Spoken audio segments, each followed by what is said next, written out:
हैं जो पूरे हिंदुस्तान में किसी परिचय के मोहताज नहीं है।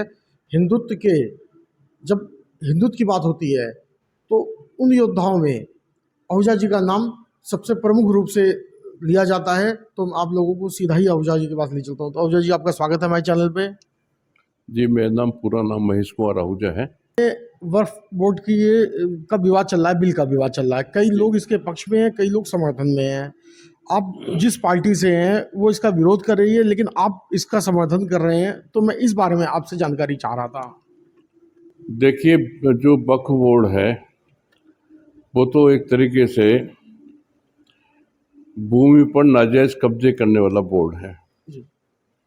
और ये जितनी भी जमीन अपनी बताते हैं, ये सारी की सारी जमीन उन लोगों की है जो यहाँ से 1947 में पाकिस्तान चले गए। जी। और ये ज़मीन किसको मिलनी चाहिए? ये ज़मीन उन लोगों को मिलनी चाहिए जो पाकिस्तान से हमारे देश में, हिंदुस्तान में आए, लेकिन उनको कुछ नहीं मिला जो पाकिस्तान से हमारे हिंदू भाई आए। और इधर मुसलमानों को ज़मीन दे दी गई, मुसलमान मतलब वक्फ बोर्ड को ज़मीन दे दी गई। और जो पाकिस्तान में लाखों करोड़ों रुपए की जो ज़मीन, अरबों की धन संपदा ज़मीन छोड़कर आए थे, वो भी मुसलमानों के पास चली गई। तो ये तो बिल्कुल गलत है। और सरकार ने इसमें जो थोड़ा सा संशोधन वाली बात कही है, हम तो कहते हैं ये वक्फ बोर्ड बिल्कुल समाप्त होना चाहिए।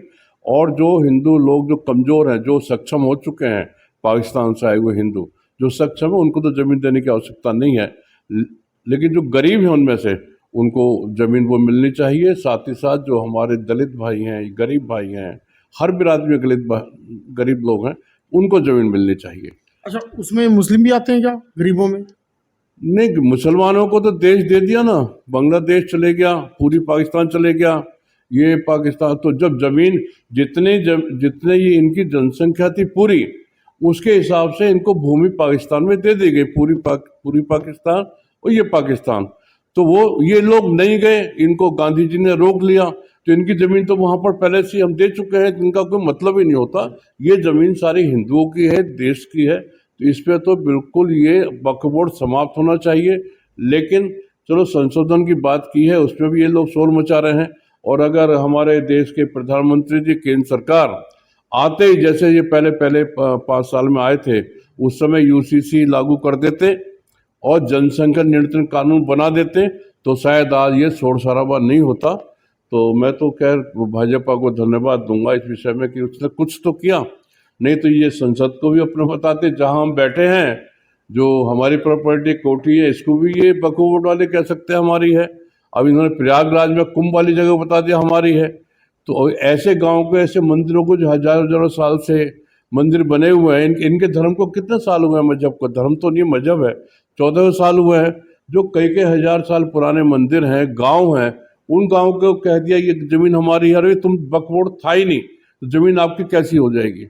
और रही शिवसेना यूबीटी की बात, देखिए, मैं शिवसेना में जो 89 में शामिल हुआ था, एक ही उद्देश्य था, हिंदुत्व की वजह से, है ना, और राष्ट्र हित की वजह से। लेकिन अब वो अगर इसका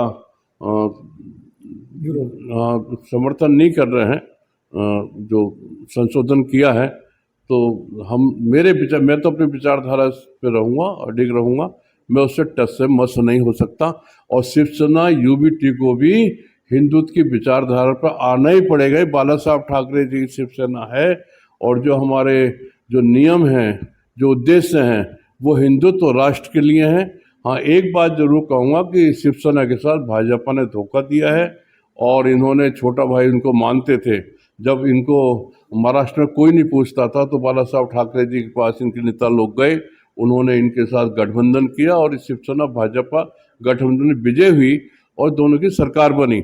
लेकिन भाजपा का जो विचारधारा वो ये है कि कोई और पार्टी हिंदुत्व विचारधारा की रहनी नहीं चाहिए, जो कल को आने वाले दिनों में हमारे लिए खतरा पैदा हो सके। तो इन्होंने 2.5 साल उनको नहीं दिए, और इन्होंने शिवसेना तोड़ दी, उसका सिंबल छीन लिया, है ना, और नाम भी छीन लिया। तो इससे बड़ा अन्याय मैं समझता हूँ दुश्मन भी कोई नहीं करता। बड़ा इन्होंने अन्याय किया है हमारे साथ में। और मैं तो शिवसैनिक हूँ, शिवसैनिक रहूँगा, क्योंकि मुझे कोई पार्टी बदलने का वो नहीं है। पार्टी अगर देखती है कि भाई हम तो विरोध कर रहे हैं संशोधन बिल का, और ये मेरी खबर वहाँ पहुँच जाती है कि ये समर्थन कर रहे हैं, तो वो उनकी इच्छा हुआ तो कुछ भी करें। लेकिन मैं तो हिंदुत्व की वजह से शिवसेना में था, हिंदुत्व की वजह से शिवसेना में हूँ, और हिंदुत्व और राष्ट्र के लिए शिवसेना में रहूँगा। अच्छा, मैं एक सवाल आपसे ही पूछना चाहता हूँ कि आपने 89 से में शिवसेना ज्वाइन किया। आप एक बहुत लंबे समय से आप शिवसेना में हैं और आपके सामने ऐसे बहुत से नेता आए जो विभिन्न पार्टियों में दल बदल करके आज वो विधायक मंत्री बन गए। तो कभी आपका मन नहीं हुआ कि, या कभी ऑफर नहीं आया आपका ऐसा कोई? नहीं, मैं भी विधानसभा 93 में लड़ा हूँ, जी।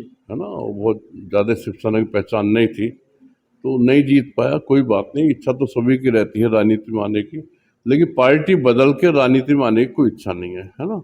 और जहाँ तक भाई जो और सांसद दूसरी पार्टी बने हैं, विधायक बने हैं, और बहुत से बने हुए हैं जो आज नहीं बने, हम उनको भी देखते हैं, वो भी हमारी तरह ही खड़े हैं। जैसे हम घूमते हैं वैसे भी वो घूमते हैं। तो ये कोई बहुत बड़ी बात नहीं है कि आप MP सांसद बन गए, ये विधायक बन गए।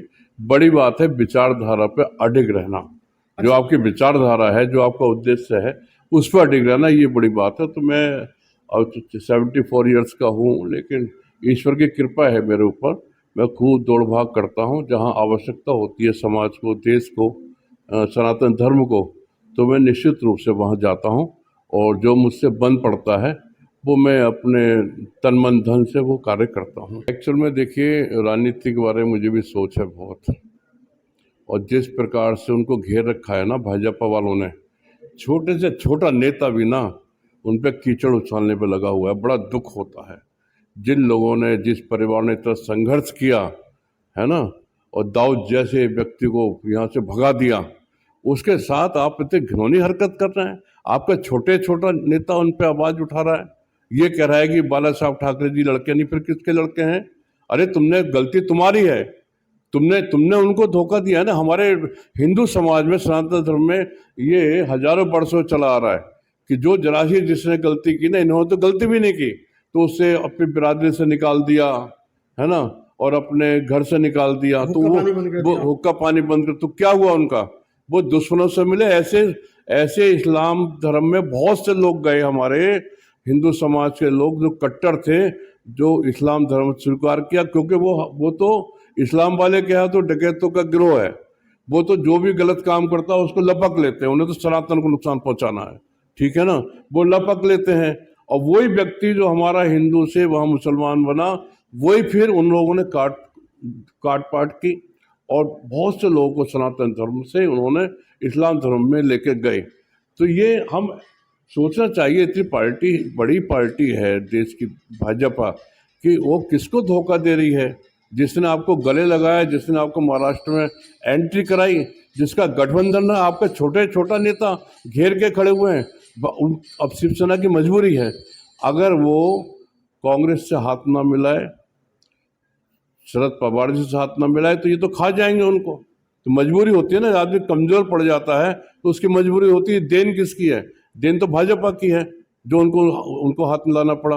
ये जानते थे अच्छी तरह से कि बाला साहब ठाकरे जी कभी कांग्रेस को पसंद नहीं करते थे। कांग्रेस का और शिवसेना का 36 का आंकड़ा था। भाजपा एक बार को कांग्रेस के साथ गठबंधन कर सकती थी, लेकिन शिवसेना गठबंधन नहीं कर सकती। तभी इन्होंने शिवसेना को धोखा दिया, पार्टी तोड़ी। इनको पता था ये कांग्रेस से मिल नहीं सकते, लेकिन ये राजनीति है भाई, राजनीति में उनकी कमजोरी थी, मजबूरी थी, इसलिए उन्होंने उनके साथ गठबंधन किया। और पिछले दिनों एक बिल पास हुआ था, तो वो भाजपा के समर्थन में संसद से गैर हाजिर भी रहे। उसमें तो मॉमडन वहाँ के बहुत नाराज है, मुंबई के, भाई धोखा दे के चले गए। तो अब उद्धव जी के उन्होंने धरना प्रदर्शन किया, बहुत बड़ी रैली निकाली। तो हिंदुत्व की भावना उनके अंदर कूट कर भरी हुई है, उनके ब्लड में ही हिंदुत्व तो देश है। तो ऐसे लोग तो निश्चित रूप से राष्ट्र हित के लिए कार्य करेंगे आने वाले दिनों में, और सनातन धर्म के लिए काम करेंगे, ऐसा मुझे भरोसा है।